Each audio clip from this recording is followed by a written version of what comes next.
Hey, it's Tpok. I am back in true remembrance. We left off at the start of chapter 5, so I've caught a cold. At first I thought it was nothing, then a little headache, but it looks like it's here to stay. I think this is La talking. Hey, La, are you feeling alright? Alright, so I'm tired. But it's nothing major, nothing to worry about. I'm fine. Just a little fatigued, that's all. I manage a smile. But Blackiris just shrugs. He reaches out and puts a hand on my forehead. Eek! For crying out loud. You're burning up inside. He's comparing his own temperature to mine. He doesn't look so happy, not mad either, but still. Well, that's no wonder. You weren't wearing much and you were in that church for hours. Sorry. Oh, I'm not mad at you. The terrorists were the one to blame, after all. Blackiris passes me some sweetened hot milk. I take it, gratefully, and gulp it all down. I'm curious now. I put a hand up to my forehead. Wow, it's hot. Alright, that's a good girl. Drink it all down. We're going to the hospital after you finish. No ifs, ands, or buts now, okay? Now, can you walk? Yeah. Sorry, I gotta get comfortable, because it's kind of a weird situation I'm in right now. I'm not at my desk in a chair, I'm sitting on the ground, because for some reason, my internet's Wi-Fi decided that it was gonna be poop, so it doesn't reach my desk anymore. So I had to move my setup. It's not a permanent move. I'm just on this box. My computer's on this box, plugged into the wall, and I'm sitting on the ground with the microphone next to me. So, yeah. Except that's not true. I get up on my feet and almost fall, dizzy, disorienting. I put on my coat. I feel so slow. Blackiris is waiting for me. Alright, time to head out. I'm freezing, literally. When did I get this cold? No snow, yep, but the clouds are low and gray. Poor Blackiris. He's so nice, he's walking slow, real slow, just for me. My breath is fogging up, so hot. The hospital's on first. We're on the trolley now. Usually I stare out the window. I love that. But today, none of that. So sleepy. Good night. I hear a voice. Blackiris. He's telling me something. We've arrived. My eyes flutter open. Oh, my head was on his shoulder the entire time. How embarrassing. The hospital is huge. It towers over me, like an empty grave, or an angry god. That's kind of deep right there. Blackiris gets me registered. He shows the clerks his ID. Their eyes widen. They get me in right away. We sit in the waiting room. We're not the only ones. Lots of people here. Same as me. Sniffles, coughs, fevers. You can go to sleep if you want. Thanks, but I'm okay. Blackiris slips his coat off. He wraps it around me, gently. It's warm. So warm. I'm happy and honored. A nurse calls my name. Blackiris walks me to the exam room. He turns. He says he'll be over there, in the waiting area. I nod. Of course. Then he's gone.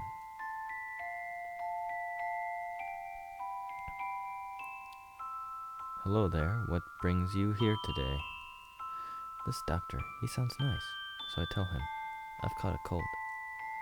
He nods, asks a few more questions, tells me he needs to listen to my chest, takes out a stethoscope. Wait, what am I supposed to do? This is my first time in a hospital, so I really don't know. Would you mind unbuttoning your top for us, dear? The woman next to him says, gently, warmly. So I nod, and I undo my buttons. Well, I try. I'm embarrassed, too embarrassed to take my clothes off. My fingers won't obey me. Funny. Never had a problem with this before, but now I do. I wonder why. So I feel what I didn't before, so I can't do what I did before. Oh well, the doctor will manage somehow. Oh, yes, this is the cold that's been going around recently. Seems like everyone has it these days. Now, I'm prescribing you a 3-day course of antibiotics. Take it and rest as much as you can. Come see me again right after that. Then he smiles at me. Okay, thank you very much. He just smiles again and motions me out. So I go back to the waiting area, but Blackiris isn't here. I wonder where he went. I wander a bit, looking for him. I come by the reception desk, and there he is, chatting with the girl at the desk. I come closer. I can hear them now. He's asking her about impatience. Impatience, for some reason. Oh, he's done. That was fast. He turns to me. Oh, all finished now. What did the doctor say? Definitely a cold. Prescribe me something. Be better soon. How about you? Oh, it's nothing important. Rook was telling me that one of our old professors from our academy days was hospitalized here some time ago.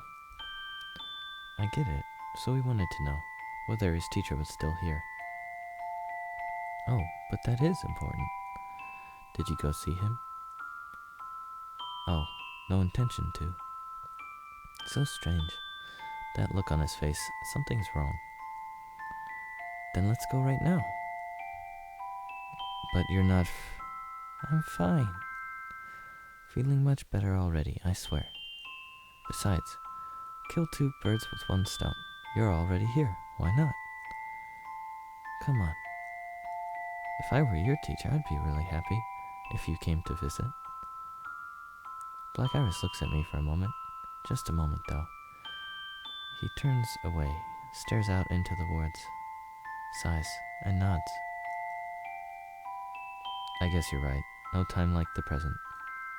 I don't think I can put this off forever anyhow. There's something wrong here. This isn't his usual self. He's getting quieter and quieter. No, he's not being lazy or blowing things off. What's his reason then? Why does he want to do this? The receptionist tells us where to go, so we do. Blackiris doesn't say a word. There's something indescribable in his eyes. I've never seen one like this before. We stop before the room. No nameplate. Blackiris knocks once and slowly opens the door. It's white inside.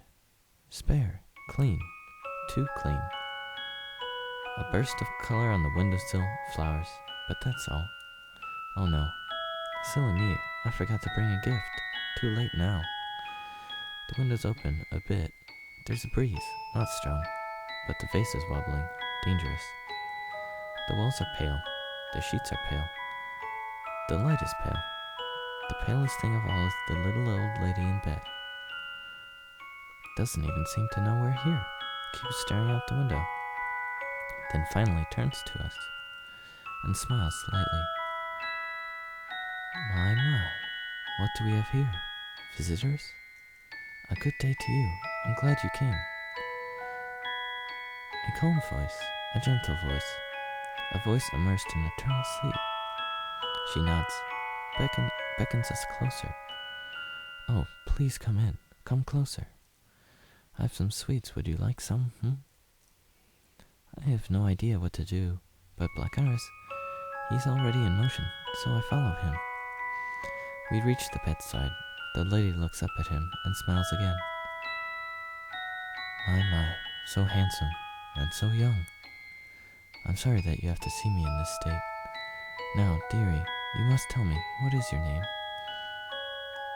Wait, this is weird. She doesn't even seem to know him. Why? I look up at him. My question is obvious, but he answers with an easy smile. I'm Blackiris, ma'am. It's good to see you again, Professor. Oh, yes. Mr. Blackiris. And your companion? Her name is Law, ma'am. Blackiris answers for me. It's just as well. I'm lost. I have no clue what to say or do. Oh, how wonderful. Come, please, have some sweets. She smiles warmly, hands us some cookies. Someone probably brought those for her. She watches me eat one. There's that smile on her face. She seems so pleased. She looks to Blackiris. Now, dearie, you must tell me, what is your name? I'm Blackiris, Professor. He replies with the same easy smile. I'm La, ma'am. But this time, I'm able to manage something. Oh, how wonderful, Mr. Blackiris and Miss La. She nods many times over and smiles, like a child. She hands me another cookie. What can I do? I take it. And every few minutes, it's the same story. She asks us our names over and over. Smiles, hands me a cookie, looks out the window, again. Now, Blackiris is silent. He just watches over his teacher's wrinkle-lined face. There's that look in his eyes. And soon she falls asleep entirely. Blackiris looks over her for a second longer. Then he comes close, squeezes his teacher's hand, gently. I stand, shut the window, rebalance the vase. Good, now it won't fall over. Let's go. I nod. We leave the room. I turn to look at her one last time. The door closes, but I can see, even in her sleep, she's still smiling.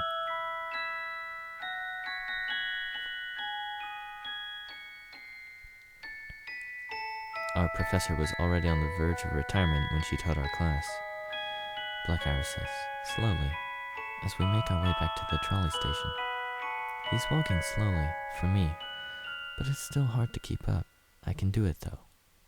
He looks at me with worry. I just smile. I'm okay. She must have been a nice teacher. No, she was horrible. We were all scared stiff of her. She blew up at each and every little thing we did wrong. She used to drive people, girls especially, to tears. We used to think she was a monster of some sort. He smiles, wistfully. Hard to believe. All I can remember is this. She was smiling. She's smiling even now. She'll smile forever. And you? Did she scold you too? Sure. She was obviously one of the best teachers we've had.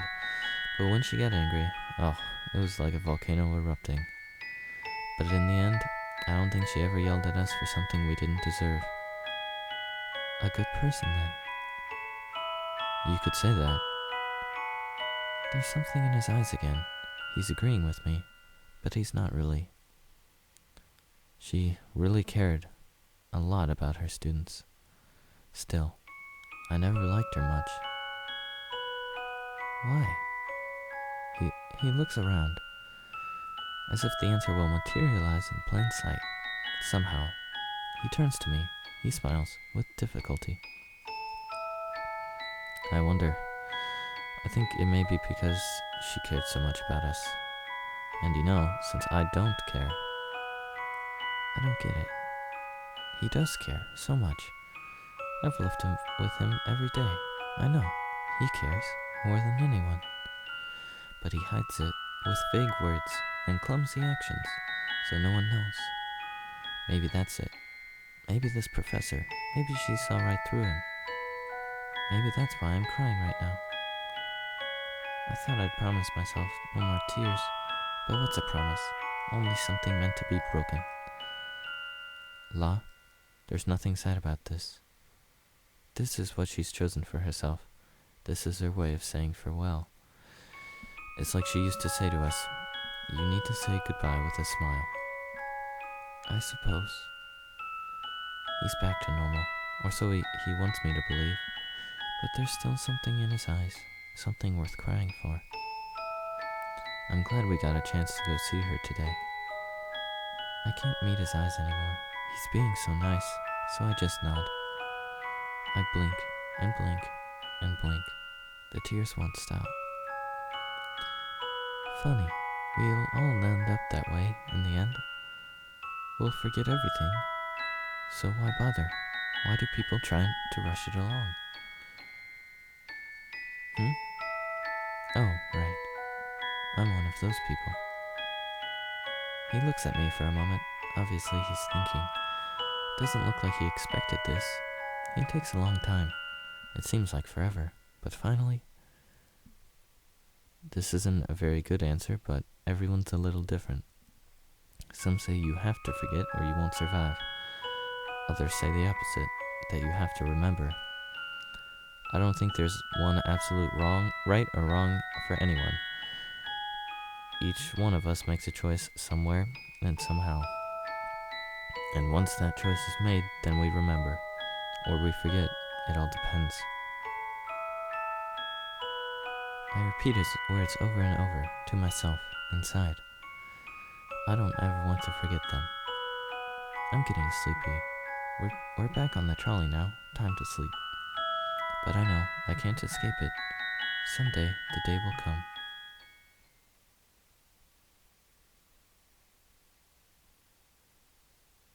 Oh, it's nighttime now.